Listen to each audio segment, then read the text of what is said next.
My name is Gulley, and I grew up here in Waco, Texas, and I am the oldest of 5 sons. And though it wasn't planned, all of my brothers are 2.5 years apart, which makes me and my youngest brother about 9 years apart. And being a youngest brother, he definitely served that typical role in a family. He felt like it was his personal ambition to be a little bit of a punk and to be a little bit different than everybody else. He was the one who would come in your room and wouldn't want to leave. If you rooted for the Cowboys, he rooted for the 49ers. If you loved the Bears or the Aggies, he was going to go for the Longhorns. So he had to be that baby brother. At the same time, being my baby brother, we shared a very special bond, a bond where I was able to protect him and pour into his life in different ways. Lots of basketball games on my knees playing against him, and lots of times out in the yard playing together. So we were all very close, and he was a very special person to our family, and I think that's what made the events that followed so very difficult.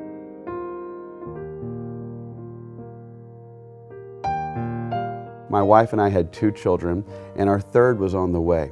So we decided that we would not go on this mission trip like we normally would, and instead we would stay back and get ready for this third child that was coming any day. And specifically, we were going to plan an evening where we would have basically a party to celebrate. This is the last little bit of time where we're a family of 4, and we're about to be a family of 5. Blue's Clues came to town, and so we were going to celebrate by taking the kids to Blue's Clues. So we went there for this evening, and we're having a great time, and at the intermission, I called my mom to let the grandkids talk to her about how wonderful this event was going. And when I did, she said, "Honey, I'm sorry I don't have time to talk to you right now. Jeff's had another heart episode." Now, we knew what that meant because for some reason, even though my brother was a all-out athlete all of his life, never wanted to leave a football field or a basketball court, yet still he had these heart episodes where he could be just taking a little casual swim in a swimming pool or a jog around a court, and he'd pass out. And we'd have to revive him or take him to the hospital, and he had this heart condition that required medication, and it had flared up about 4 or 5 times in his life, but had been regulated through many medical checkups, and he was doing fine. But it was really odd to us that he had to have this, that he had had this situation at this moment. And so we hung up immediately and prayed, pulled my family together, we prayed and went on with the evening and thought he's going to be fine like he always is. After the event, we drove back over to my parents' home, and as we were pulling up in the driveway, my cell phone rang, and I noticed it was my brother Jonathan, who was there on that mission trip with my brother. And when I picked up the phone, I could tell instantly something was wrong. He was trying to get out words, he was having a hard time getting it out, and finally was able to get out the words, "Carl, I have to tell you something." And I said, "It's okay, what do you need to tell me?" And he said, "Carl, Jeff went to be with Jesus tonight." The flood of emotion that hit me in those moments is really hard to put into words. I found myself literally falling over into my parents' front yard, and I was just tossing and turning back and forth, just weeping. And my wife was still saying, what's going on? What's going on? And I couldn't get the words out. It was like someone had punched me in the gut, and I was trying to talk, and I couldn't talk. And my kids were just crying, and they didn't know what was happening. And my dad ran over to me and was just trying to hold me and pick me up. And I think there was a whole lot more that happened in that moment. I just honestly, I don't remember all of it.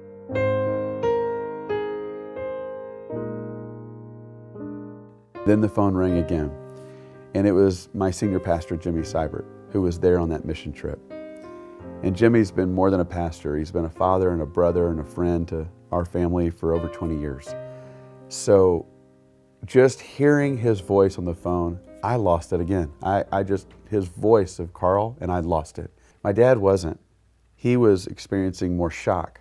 So there weren't tears. I remember he just kept saying, "Wow, what do we do? Wow, I've never been through anything like this." And when he said that phrase, "I've never been through anything like this," I was surprised because my dad had a brother commit suicide at a young age. 13 months later, his own father had a heart attack. So it's not like he's saying, "I don't know what to do in the midst of grief." My dad's been there more than most people. But so I turned to him and I said, Dad, what do we do? Because you have been through this. I don't know what we're going to say to Jay's Mark, and I don't know how we're going to make it in life. And he said, son, I've never been through this before. He said, I lost a brother. I lost a dad. I didn't lose a son. And though I couldn't have put the pieces together until later, I began to realize Dad was teaching me lesson one of walking through grief, that everyone's grief is different. Even in a family, you lose one member of a family. Dad lost a son. I lost a baby brother. Since I'm the oldest of five, the brother who's right older than Jeff, they had a different relationship than I did. So everybody has a different, unique relationship. And Dad was trying to say, yes, but I've never lost anyone in this position. This is going to be a new journey for us, and we're going to have to figure out how to walk it out.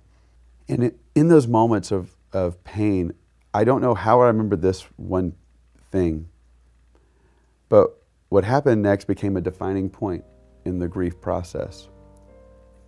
Because my dad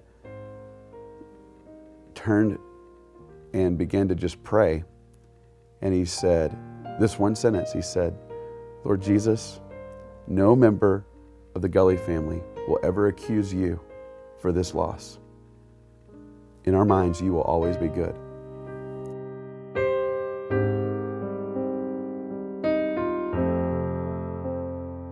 Then it was the flood. I mean, it was anybody who'd ever known the Gulleys started showing up to my parents' house. And we started to see the blessing and the curse of this grief process we were about to walk through. I remember going to our kitchen, and a former pastor who had walked with us came in the back door. And it just, I almost cried. I'd lose it every time I'd see someone, because I would think, you loved me enough at 11 o'clock at night to come to my house. And he walked in, and he just hugged me. And I knew that this man had lost a 6-year-old daughter to a drunk driver. And so I said, how am I going to make it through this? And he said, I don't know, because everybody's grief is different. But what I would do is I'd go get my daughter's dresses, and I would just hold them until I fell asleep at night. It was my way of feeling close to her. And I went through a long process until I finally got healed. And he said, but what I do know is that I'm healed, and I still miss Carrie every day. And I'll walk with you until you get to the other side. It was brief. I think we could all learn a lot from that pastor, because he taught me a couple things. One, what he said was really brief. And two, he didn't speak until I asked for it. And it can be a real tendency to want to jump into people's pain and say, oh, I understand, my cousin died. When my cousin died, here's what happened. So I spend a lot of time now trying to help people know what to say in those moments. And instead of, one lady turned to my mom and said, well, at least you had 5 boys, so now you've got 4 more sons. It's moments like that that you're kind of just doing your best to keep your mouth shut. And I had a guy walk up to me and say, well, I'll be your brother. And I wanted to punch him, say, I didn't want you to be my brother. I had a brother. I really want him to be my brother. And again, you look back at those people, and they were doing their best to comfort. But sometimes in trying to comfort, we can do a lot of harm. And it could just be better to kind of back up, love, say very little, and let your actions speak, and go from there.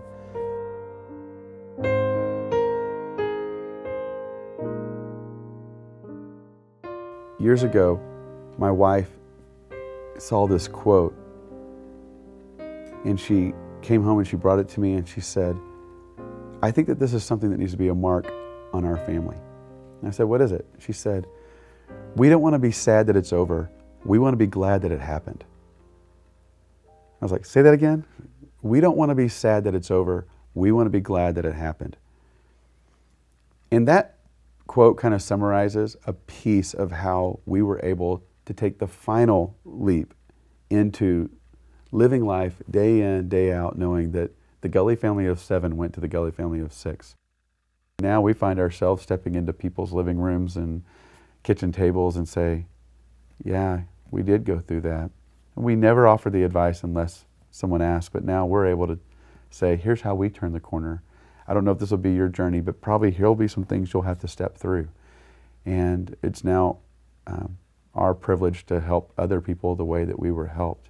And our prayer is that they'll be able to walk away from bitterness, be able to be thankful for the things that they've encountered in their relationships, and not keep going backwards, but be able to see that they're able to go forward as a family and be who God's called them to be. If Jeff were here, I think that he would say one of two things.